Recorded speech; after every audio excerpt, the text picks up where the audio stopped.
try to make the word black, you know, be a bad thing. Because they want to call it like absence of color. You know, you think of black, you automatically think of bad, so like a cat crossing your path.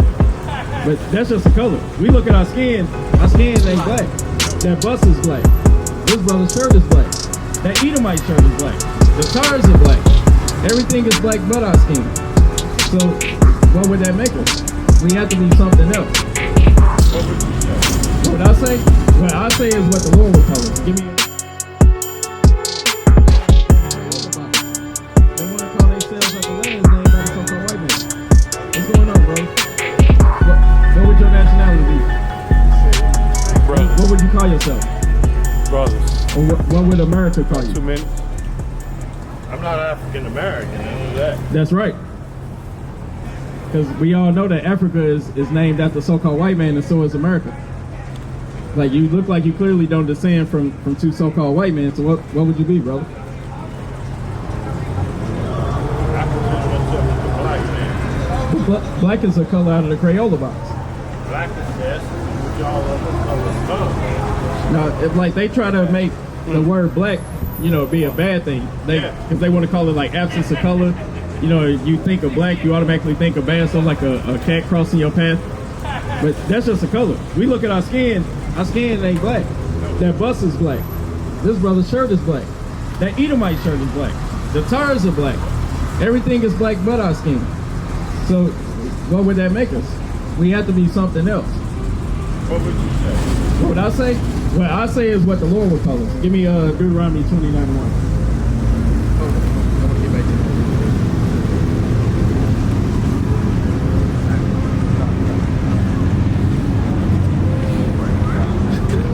Deuteronomy chapter 29 verse 1. These are the words of the covenant which the Lord commanded Moses to make with the children of Israel. To who? The children of Israel. So you know anything about Moses? What you know about Moses? Moses freed the children of Israel. Moses went up in the mountain and He got the commandment. the Caucasian. Nah, he's only dealing with the children of Israel. The children of Israel would be a people who have been in a bunch of captivities. We've been in 7 different captivities. And now we're waking up in the last days realizing that now this is our last captivity. So when the Lord come back, you know, there won't be any more, you know, being subject to the other nations. Well, when do you expect the Lord to come back? Come back. I mean, right now he's on the right hand of God, on the right hand of the Most High. He's up in the third heavens. I mean, that's his hiding place. We can't go there. Like, and if you ever watch Star Trek, they had an episode where they went to go see God, and you know they popped up in the spot, you know, and there was just a bright light with this big Edomite face, and he was like, "Oh, you finally found me." That's not that's not how it's gonna work. But answer my question, where's heaven? He sits on the right hand of God. Where is it? Yeah, we can't obtain, you know, where the Most High is. Like, it's not a physical place where we can just go up there, because the Most High is all knowing. He's on top of everything around us. Like, that's why we can't find it. Jesus said the kingdom of God is up there. Because we have to build the kingdom from within. That's why we out here in the streets, is to wake up our brothers, the so-called blacks, so-called Hispanics, and so-called Native Americans. Because we got to wake up our people, realize we're the 12 tribes of Israel. And we have to do something in order for the Lord to come back. Because he's not just going to sit up there forever. He's waiting on us to do something. That's right! But it's I mean, how can man, which is solid, be up there floating beyond the sun? No, I can't. I mean, because he's the Most High is a spirit. Like, he's not just in a physical flesh like us. He sent. Listen what you're saying. You said the spirit. Right. He means a man. Spirit means a man. So he has to be a man. Well, the Most High made us in his image. That's why nobody else looks like us.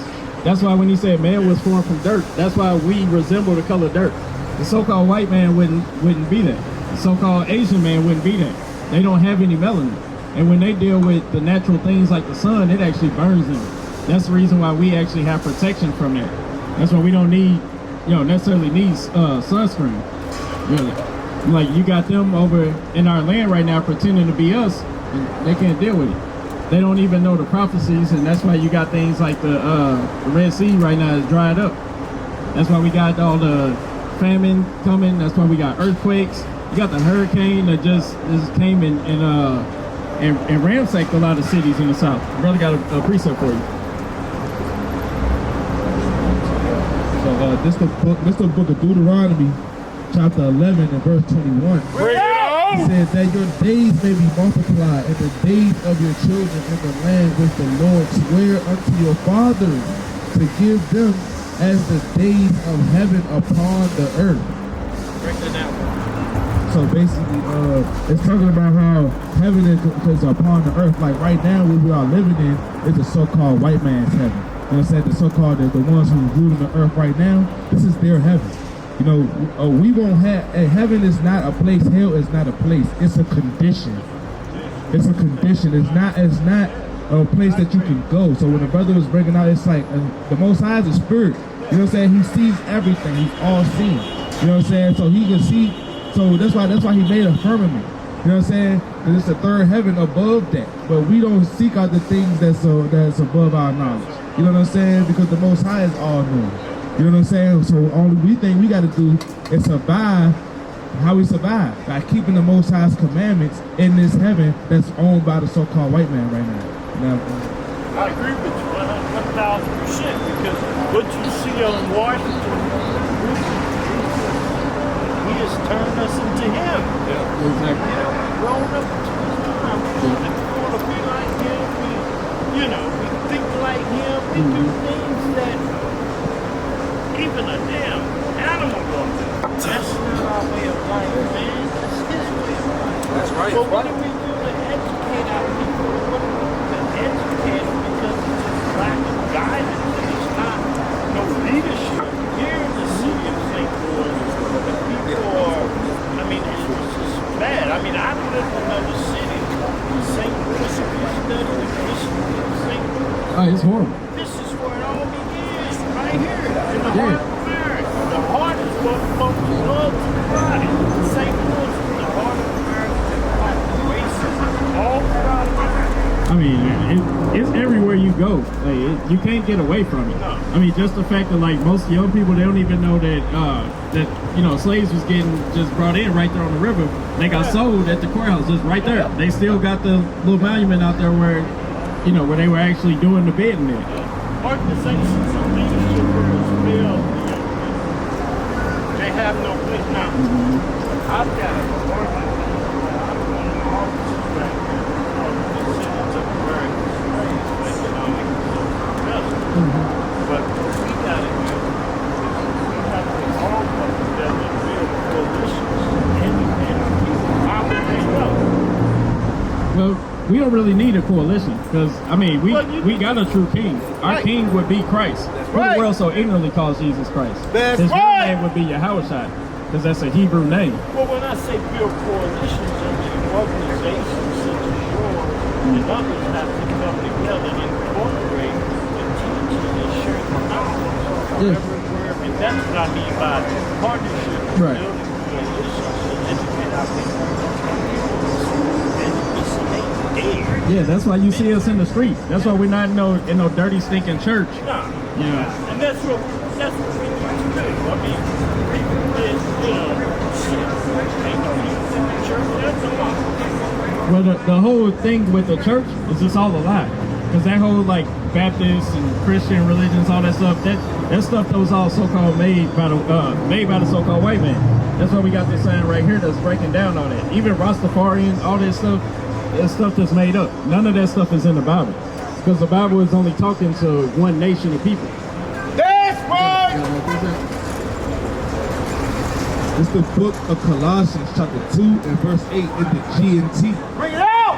It says, see to it then that no one enslaves you by means of worthless deceit of human wisdom. Of what? Of human wisdom. Go back up a little bit. It's like, let me start at the top. It says, see to it then that no one enslaves you by means of worthless deceit of human wisdom, Say worthless deceit. Say, because we've been deceived. Everything that we've been taught is a lie. That's why we go around calling ourselves black, African American.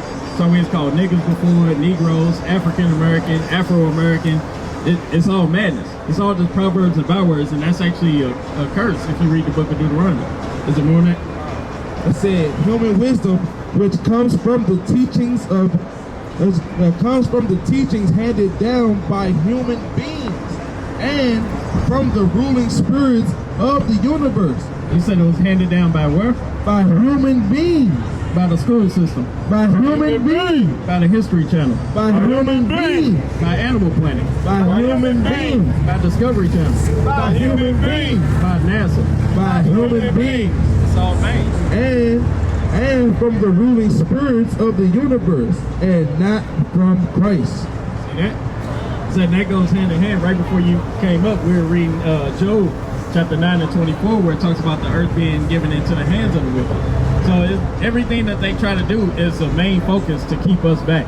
Because if they keep us at the bottom, they'll always be up. Like everything that we've ever tried to do, they've been afraid of us rising. That's why, like, when they come to Tulsa with the Black Wall Street, see, they were prospering. They had their own buildings, had their own lawyers, hospitals, everything. They came and bombed it. I mean, like, even East St. Louis used to be a thriving spot for the so-called black folks.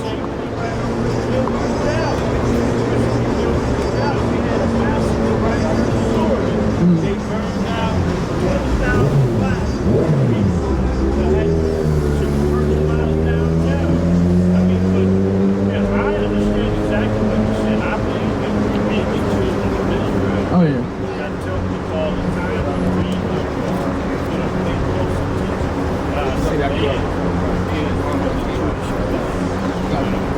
Well, I got a verse that goes along with what you said then. Because you know that we're children of Israel. Now that there's something that we got to do with that. Bring it up. The book of Deuteronomy chapter 10 verse 12. Bring it out! And now Israel, what doeth the Lord thy God require of thee? But to fear the Lord thy God. To do what? To fear the Lord thy God. To walk in all his ways. And to love him. And to serve the Lord thy God with all thy heart and with all thy soul. To keep the commandments. To do what? Keep the commandments of the Lord. No, to do what we want. To keep the commandments of the Lord and his statutes, which I command thee this day for thy good. So now that we know that we Israel, it's something that we got to do. We got to start keeping the laws, statutes, and commandments. Because now there's a lot of things that we got to do, that we got to get better at. Do you know any commandments? Mm-hmm. Exactly. That's why we have it. Yeah, exactly. Because we want everything else. We want the household, Mm-hmm. everything is there but the work. Exactly. What happened? Yeah. I said now, like, what's that? Oh yeah, we had that because there was another brother coming up here talking about that nonsense because he didn't even understand what goes on in the Quran.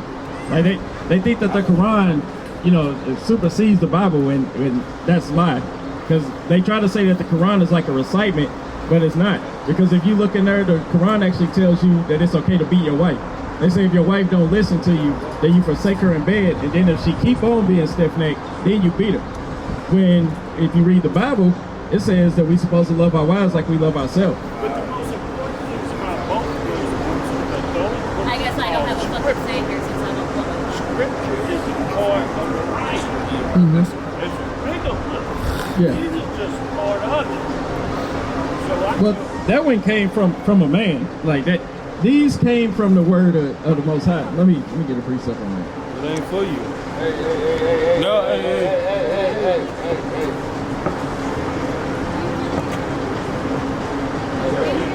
Hey, No, you already no. attacked my friends today. I You didn't attacked say my I didn't friends say a today. single thing to your friends.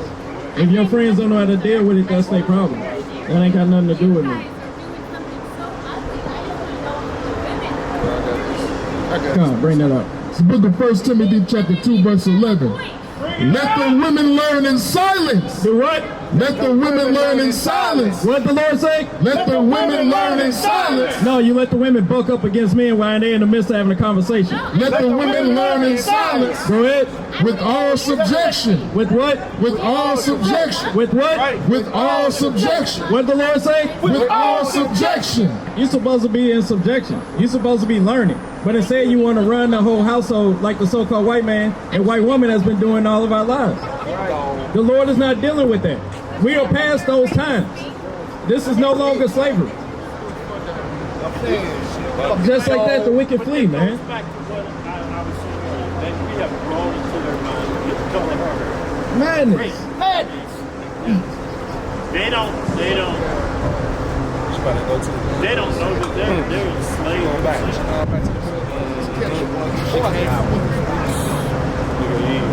Yeah, you put that stuff in your head too many times and it messed up your brain, and now you think that you are over the man.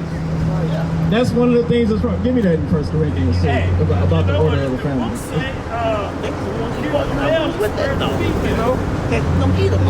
Yeah, that's what they was. Who was that? Was that Pharaoh that was doing that? Yeah, it was trying to kill the male babies. Yeah, that's the same thing they did when we was in slavery.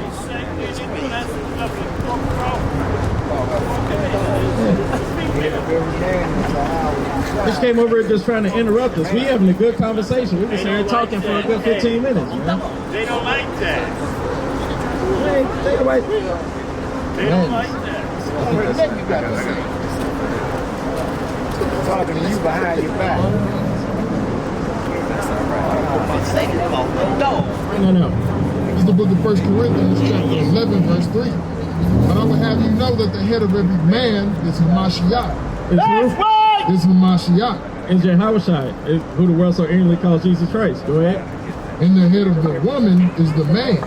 Head of who? And the head of the woman is the man. No, the head of the man is the woman. And the head of the woman is the man. So that's a clear order. Say you got the woman, and you got man, and you got Christ. Go ahead. And the head of Hamashiach is Yahweh. Yeah, see, so the head of Christ would be the Most High. Then jump down to 8. This is verse 8. For the man is not of the woman, but the woman of the man. No, you just got to bring that down one more time. Right. For the man is not of the woman, but the woman of the man. That's right. I said, so it's just clear order. But they've been trying to teach us everything being reversed and just everybody's equal. It's madness. Keep going. Neither was the man created for the woman, but the woman for the man. That's right. So the woman was created for us. I was like, now the women have let these doctors confuse them and just think that they can do whatever. That they be like, they don't need a man for anything. And that's actually a big curse. Get that out of Deuteronomy 28. I was like, damn, white woman is the reason why women want to walk around wearing pants. When our women back in the day used to walk around like they was going to a ball, like they were going to their wedding every single day. You didn't even have to remind them. They was just in order like that. But now the women want to wear pants, they want to wear short shorts, letting all their assets hang out. Yeah. They don't even want to be themselves, packing on tons of makeup, and that's sorcery. So now when she jump in the pool, you come out, like, hey, who are you? I don't even know who that is. You in the club, you dancing all night, women look all nice, turn the lights on, you like, all right, I can still deal with that. You get home, you do the thing, you wake up in the morning, you like, oh. You know what I'm saying? I done woke up next to Frankenstein. Yeah, you had the white pillowcases, and that thing looked like a rainbow, man. Kind of bring it up.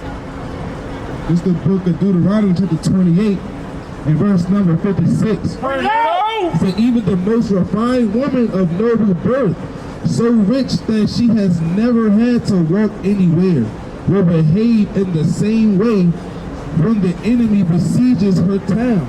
She will become so desperate for slunky. This GLT confusing. You're on 28 and 56.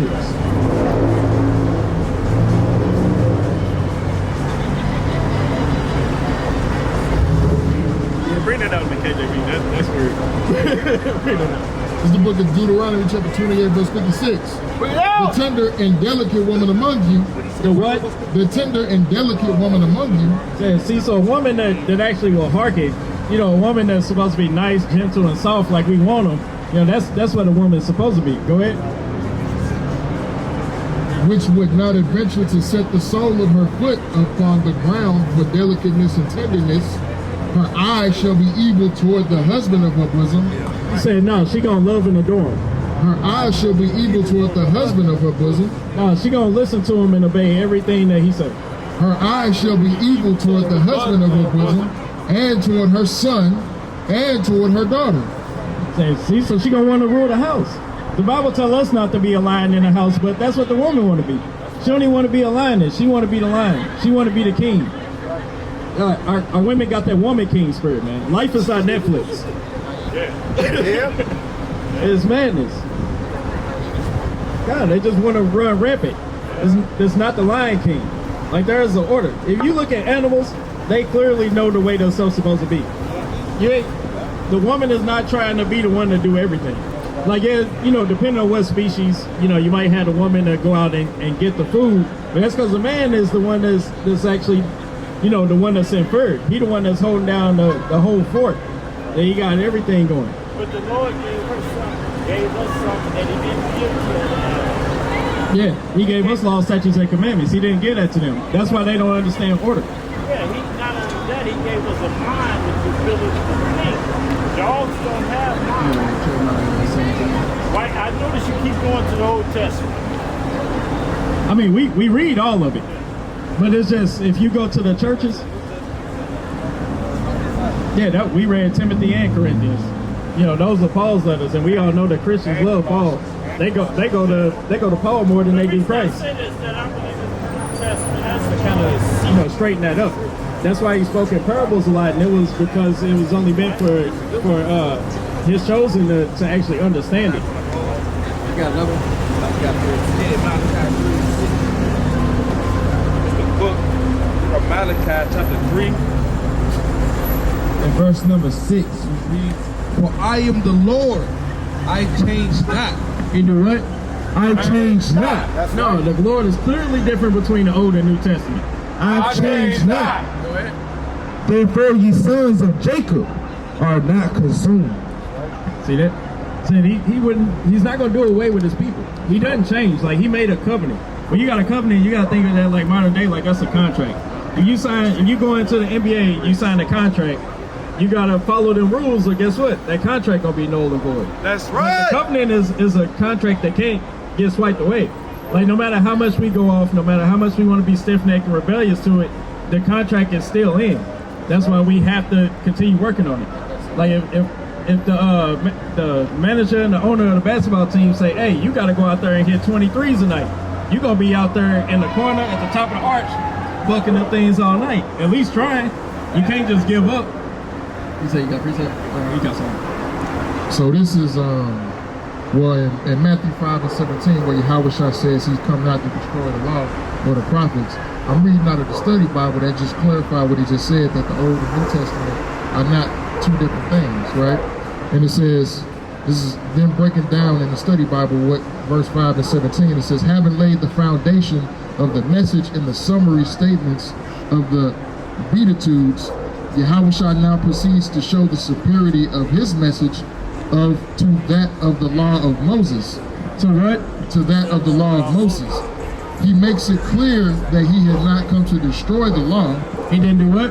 That he had not come to destroy the law. So he didn't come to destroy it. You know, he didn't come to put an ending to it. Go ahead. That is, the New Testament gospel is not contradictory to the Old Testament law. Rather, it is the ultimate fulfillment of the spiritual intention of the law. Yeah, I clearly understand what he just read. He was saying, I didn't come to change the law, so it came to fulfill what was written already in it. Exactly. But Jesus took it to a whole new level. You can have the law, but unless you understand the spirit of the law, that's where it is. You understand? Yeah, it's the same way we do it now. Like, we call it breaking down scripture. Like, when you're actually talking about it. It's not like the church where you know, pastor gonna come up there, he gonna read something out of Psalms or out of Proverbs, and he gonna talk about it for 2 hours. Like, no, we actually gonna read it, we gonna discuss it a little bit, and then we on to the next one.